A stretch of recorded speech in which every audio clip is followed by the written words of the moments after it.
But I'm very happy sir. అంటే నాకు ముందే తెలుసు. అంటే నేను ముందు నుంచి ఏదైతే ఎలా జరగాలి ఇది అనుకున్నానో అది జరిగింది. అండ్ నాకు తెలిసి ఈ సినిమా వాట్ ఎవర్ డిస్ట్రిబ్యూటర్స్ కావచ్చు, లేకపోతే ఎగ్జిబిటర్స్ కావచ్చు, ఎవరికి there is no loss. Cinema land అయింది, మంచిగా వెళ్ళింది, మంచి రిలీజ్ అయింది. చూసిన వాళ్ళు చాలా హ్యాపీ, చూడని వాళ్ళు ఇక్కడ చూస్తారు అనుకుంటున్నాను సార్. కంటెంట్ బాగాలేకపోతే ఆడియన్స్ రారు, అది ఓకే. కానీ బాగున్న తర్వాత కూడా కంటెంట్ ఆడియన్స్ రావటం లేదు. ఇప్పుడు థియేటర్కి ఎక్కడ ప్రాబ్లం అవుతుంది అనుకుంటున్నారు ఇప్పుడు ఉన్న సినిమాలు చాలా వరకు? సార్ మెనీ రీజన్స్ సార్, ఒకటని చెప్పలేము. నా దగ్గర ప్రాపర్ సమాధానం లేదు. ఇప్పుడు తిమ్మరాజుపల్లి సినిమా అందరూ చాలా బాగుందన్నారు. థియేటర్స్కి ఎందుకు అంత గట్టి ఫ్లోటింగ్ లేదు అంటే, నాకు కొంతమంది చెప్పడం ఏం చెప్తారు, అందరూ న్యూ ఫేసెస్. ఎవ్వరూ మీకు నాకు తెలిసి ఒక ఇన్స్టాగ్రామ్లోనో లేకపోతే యూట్యూబ్లో పాపులర్ అయిన ఇన్ఫ్లుయెన్సర్ కూడా నాకు తెలిసి అయితే మా టీంలో ఎవరూ లేరు. అందరూ న్యూ ఫేసెస్. ఒకరు చెప్పడం అందరూ న్యూ ఫేసెస్ అంటారు. మేబీ కొంతమందికి కంటెంట్ మరీ అంత ఎగ్జైట్ చేయకపోయి ఉండొచ్చు. ఏది మేము అనుకున్నంత బాగుంది అనే దానికన్నా మేబీ ఎక్స్ట్రాడినరీ ఉంటే తప్ప థియేటర్కి రాకపోవచ్చు. And more of IPL season అంటున్నారు, సమ్మర్ ఎఫెక్ట్ అంటున్నారు. కొంతమంది ఫ్యామిలీస్ అయితే ఫోన్ చేసి సినిమా చాలా బాగుంది అంటున్నారు. అందరూ మరి వెళ్తారంటే ఏడెళ్తాం బాబు, ఈ ఎండల్లో బయటికి తీసుకెళ్ళి ఎండల్లో వెళ్ళి వచ్చేది అని. Maybe summer effect, IPL effect ఇవన్నీ కలిసి వచ్చాయి అనుకుంటున్నాను.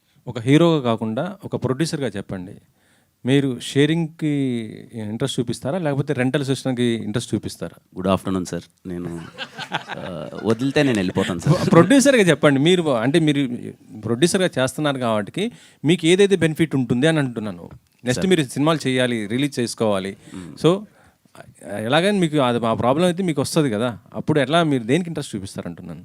ప్రస్తుతానికి దీని గురించి నేను ఏమీ మాట్లాడదలుచుకోవట్లేదు సార్. అయ్యో, మీరు ఇప్పుడు ఇండస్ట్రీ మొత్తం గత 2 రోజుల నుంచి జరుగుతుంది ఇదే కదా, 2 హాట్ టాపిక్ అయిపోయింది. ఇటు గిల్డ్ వాళ్ళు, ఇటు తెలంగాణ ఎగ్జిబిటర్స్, రోజు ఇదే డిస్కషన్ జరుగుతుంది.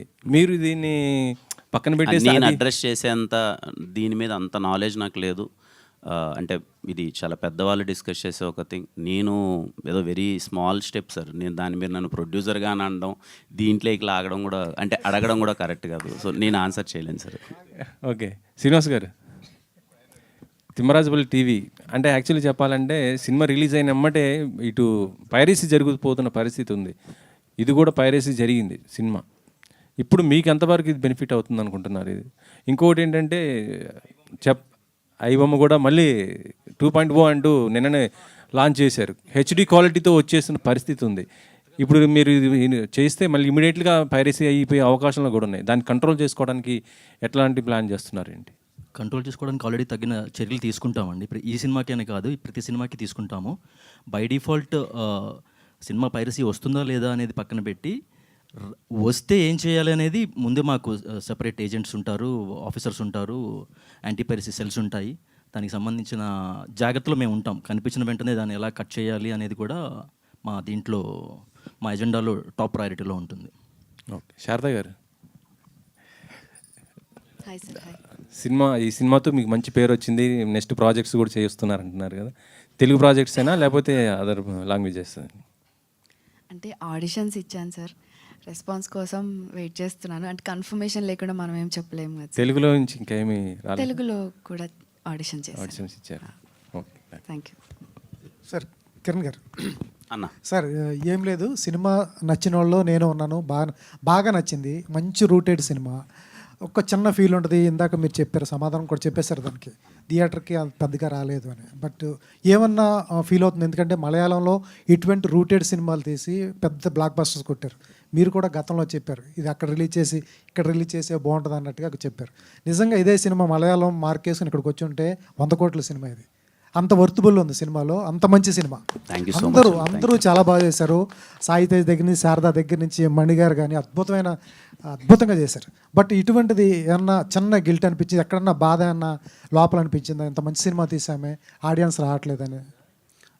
ఖచ్చితంగా అనిపిస్తుంది సార్. అంటే బాధ అనే దానికన్నా మోర్ ఆఫ్ ఒక స్మాల్ బడ్జెట్లో మంచి ప్రయత్నం అయితే చేశారు. చాలా న్యాచురల్ పర్ఫార్మెన్స్ ఇచ్చారు. మీరు లొకేషన్ చూస్తే కానీ చాలా అథెంటిక్గా ఉంటాయి. చాలా బాగా మంచి ఎఫర్ట్స్ పెట్టారు. మన వాళ్ళు అందరూ వచ్చి చూసి, థియేటర్లో చూసి ఎంకరేజ్ చేస్తే ఇలాంటి కథల్ని మళ్ళీ రేపు ఎవరైనా ఫిల్మ్ మేకర్స్ ఫస్ట్ సినిమా కింద చేయడానికి ఏమన్నా ఇంకా కొంచెం కొత్తగా ప్రయత్నించడానికి ఒక స్కోప్ ఉంటుందన్న ఒక ఫీలింగ్ అయితే వచ్చింది. బట్ దానికి నేనేం చెప్పలేను సార్, ఎందుకు రాలేదు, ఎందుకు చూడలేదు, ఆ పక్క సినిమాలు ఇవి అన్నది ఏంటి అని అంటే అది ఇంకా it's their choice, audience choice. మనం రిక్వెస్ట్ చేయడం వరకే మన చేతుల్లో ఉంది, మా సినిమా వచ్చి చూడండి అని. బట్ మాదే చూడండి అని అయితే మనం చెప్పలేం కదా సార్, అది ఇంకా వాళ్ళ choice. I don't know, somehow వాళ్ళకు మేబీ రేపు ఇంకా ఓటీటీలో చూసి ఇంకా పెద్ద హిట్ చేస్తారేమో, చూడాలి సార్.